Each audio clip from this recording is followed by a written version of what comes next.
Quelques mots sur l'identité Udmurt en ville.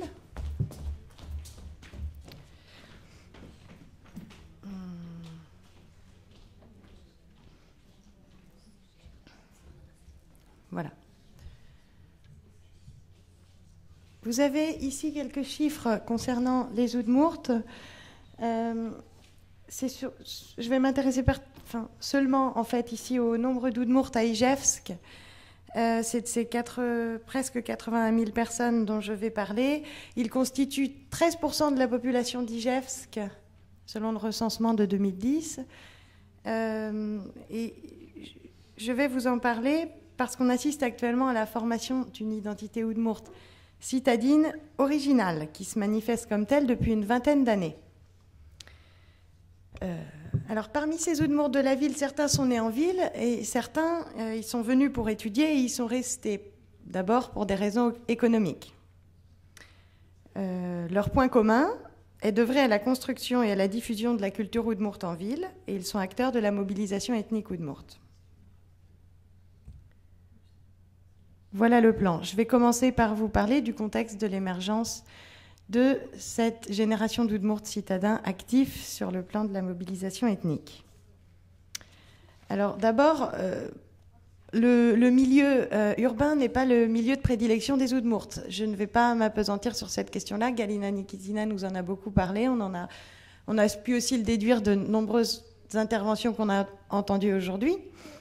Mais par ailleurs, la présence en ville des Udmurt n'est pas nouvelle, puisque on a pu aussi l'entendre, ils sont arrivés en ville, on les a fait venir en ville un petit peu au gré des besoins en main-d'œuvre de l'industrie métallurgique et d'armement.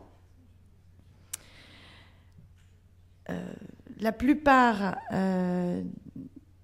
des Udmurt qui sont venus pour ces raisons économiques ont été assimilés à la population russe dominante. Mais pas tous. Dans la lignée des poètes Udmurt dont vous entendrez parler demain, Kuzeba Gerd et H.L. Chioki, une poignée d'universitaires, d'artistes, écrivains, poètes, a perpétué une tradition Udmurt à Ijevsk. Cette génération d'Udmurt citadins était déjà active sur le plan de la mobilisation ethnique. Mais cette mobilisation se manifestait surtout par un discours sur leur difficulté à investir la ville de façon positive. Leur difficulté à vivre leur culture, à affirmer leur identité Udmurt et citadine à la fois.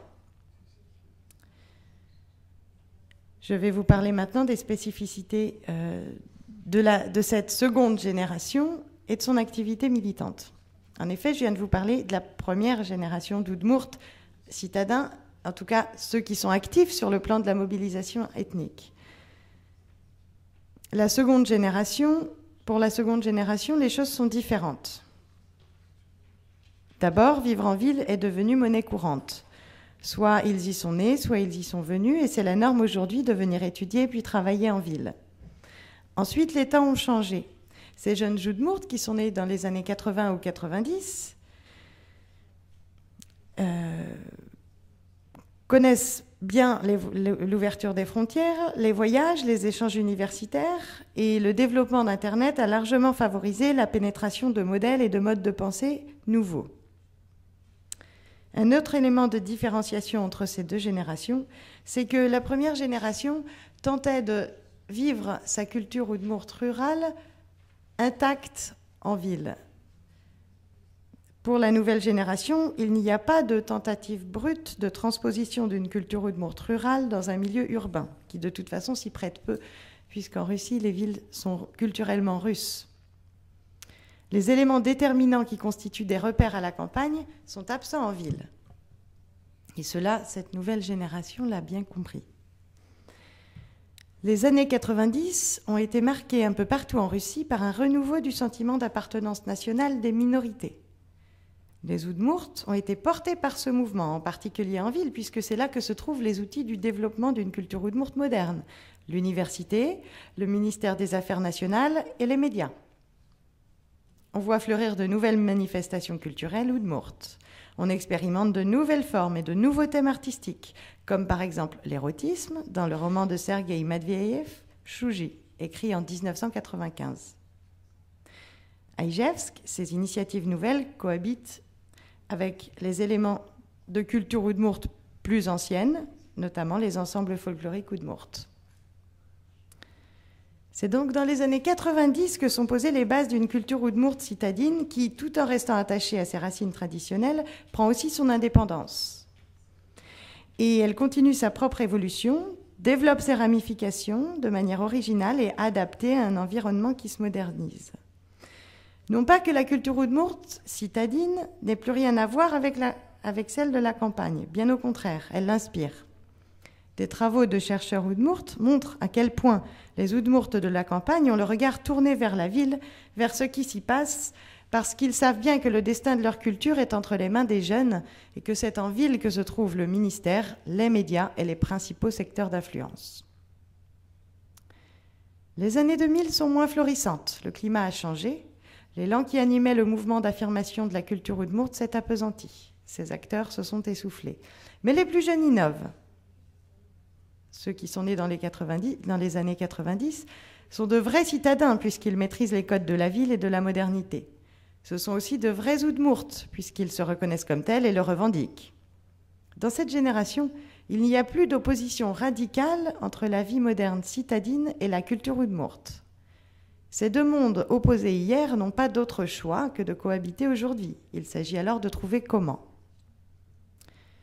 La culture Udmurt citadine de seconde génération est mieux armée que la précédente.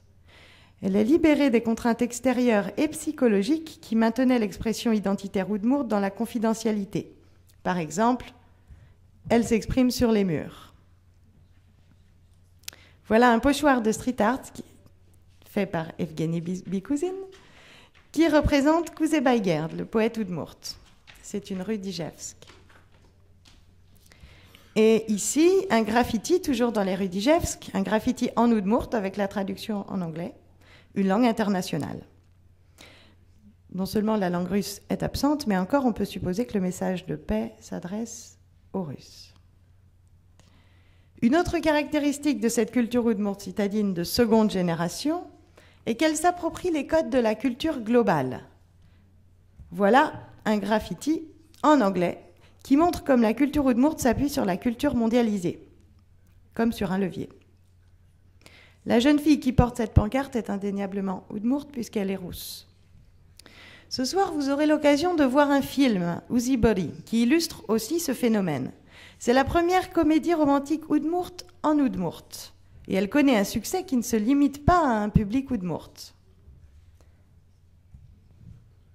Uzi Bori est diffusé sur un support moderne et séduisant, l'écran, et à travers une forme à la mode, la comédie romantique. Ce film parle des Udmurt, certes, mais à travers des thèmes universels, l'amour, l'amitié, l'injustice. Cette affirmation culturelle du XXIe siècle fonctionne donc selon deux principes récurrents. Le dépassement des obstacles imposés à la génération précédente, et en particulier les obstacles à la liberté d'expression, et d'autre part par l'intégration des codes de la culture globale à la culture traditionnelle. Cela démontre la capacité de la culture Udmurt à prendre part au monde globalisé, à s'y affirmer nettement avec l'enthousiasme et la ténacité de ses représentants. Néanmoins, vous avez pu remarquer dans cette présentation que l'identité Udmurt en ville se manifeste presque uniquement de façon culturelle. Or, on peut se demander si une reconnaissance identitaire qui ne serait que culturelle est suffisante. La reconnaissance dans le domaine professionnel, surtout, et la représentation des Udmurt dans les institutions de la République font défaut aujourd'hui.